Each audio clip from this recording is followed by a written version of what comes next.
I'm Bill Sieverkropp of Sieverkropp Farms, Ephrata, Washington. I myself have been running this operation for 15 years. I have 130 cows here and 130 cows over on another range. When the grass starts growing, then I'll start moving some cows out on the grass. This pasture they're on in the summertime, it's a little over 4,000 acres. They have quite a bit of room to move around. The cows really like all these grasses in the spring when it's green, but I try to move them around so they don't graze any of the grasses down too hard in the springtime. When the grass is green, there's more moisture in that, so it doesn't take as much water for them to digest the grasses. We're in about a 9-inch rainfall average, and this year we're only about 5 1/4 inches. And so it makes getting water for the cows a lot more interesting. You got to get a little more creative. As us cattlemen and a grass-based operation, we're conservationists. You know, on dry years, we can't run as many cows just because there isn't the forage out there. So we try to protect that grass the best we can, just like our water. We don't use any more than we absolutely need.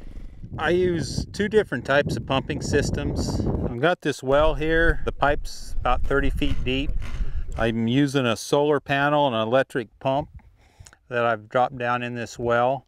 It's pumping water. About half of the cows or so are watering, and I'm just using a 3/4 hose here.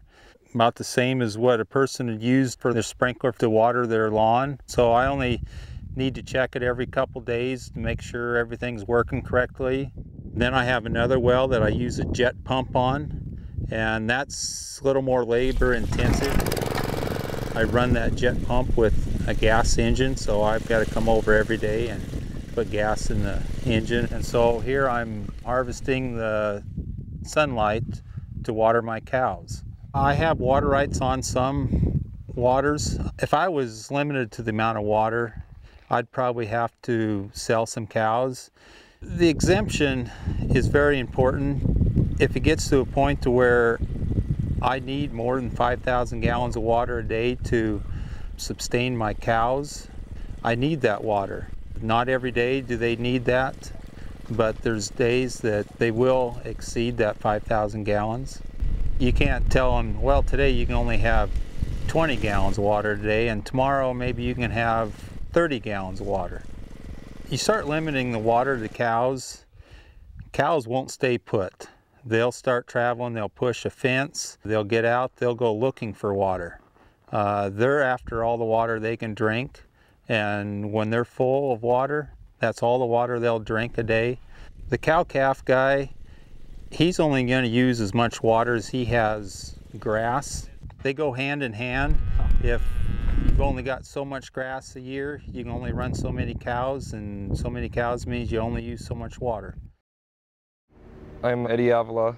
Been in the dairy industry for 25 years now. I'm 26, so my dad started right after I was born.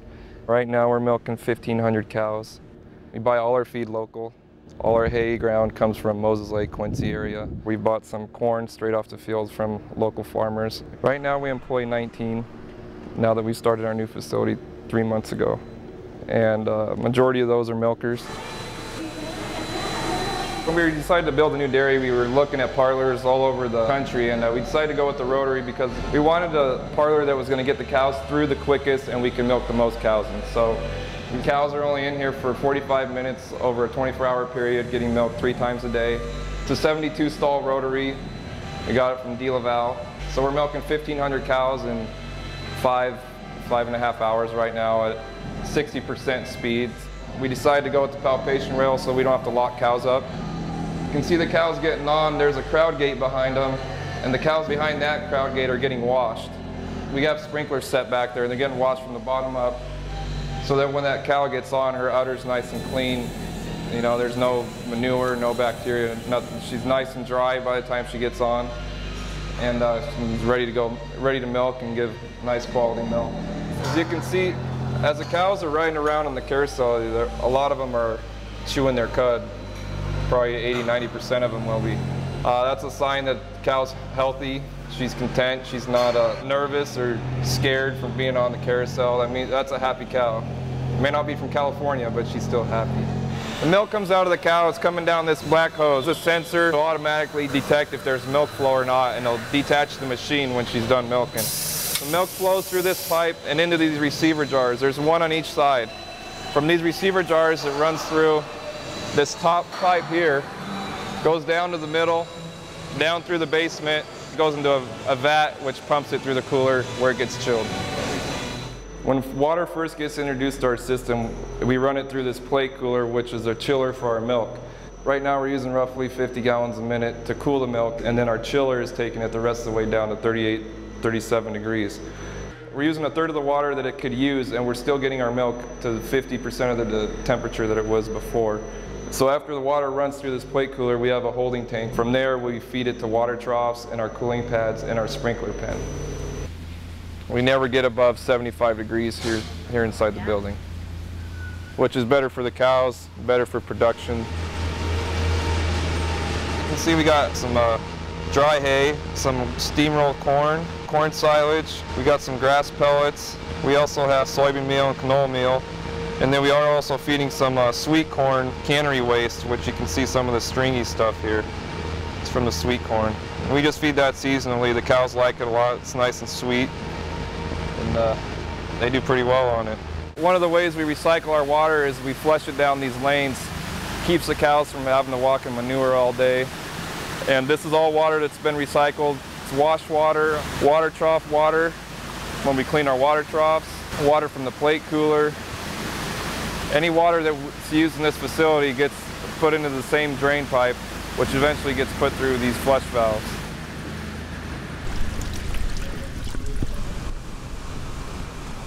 So the manure that gets collected in that pit down below gets pumped up into these two separators here. These separators will separate out the solids, which you can see stacking off the conveyor belt here on the other side of the concrete wall. The water that comes off of these separators will go into the tank. That's our flush water that we use there in the freestall barn. So all that water gets recycled. These other two separators are for bottom removal. The water that comes off of those two separators goes to our lagoon, which we'll eventually use for irrigation for our cornfields that we have here around the facility. Once it gets to our lagoon, it's done being used until we put it back on the field, which produces the corn that we have, which will eventually be fed to our cows, and just, I mean, it goes back through the process from the cow's mouth to the back end to the field and then back in again. I just think lawmakers need to understand how we do our best to conserve what we use and use it over and over again as many times as we can. We don't want to throw things away if we can avoid it. I mean, we're trying to save as much money as we can. We don't want to use extra water because we need that water to be there 20, 30 years down the road. I mean, we're not in the industry for now, we're in it for long term. I want to be here forever. I just started dairying. I just had my first little boy, and I want him to do it, and I don't want him to have to worry about running out of water. So I'm going to try to conserve water. I want the water to be there, and I'm not going to mishandle it, and I think most dairy producers would agree. We have 2 wells that we use, and we have water rights for both of them. If our water was limited, I probably would leave the state. I mean, we probably wouldn't have built our facility here in Washington if we didn't have the water, because, I mean, the water is the main issue everywhere. Crops don't grow without water, cows don't grow without water, we don't grow without water. Water is the main ingredient in all aspects of life, so if you don't have water, I mean, there's not much you can do.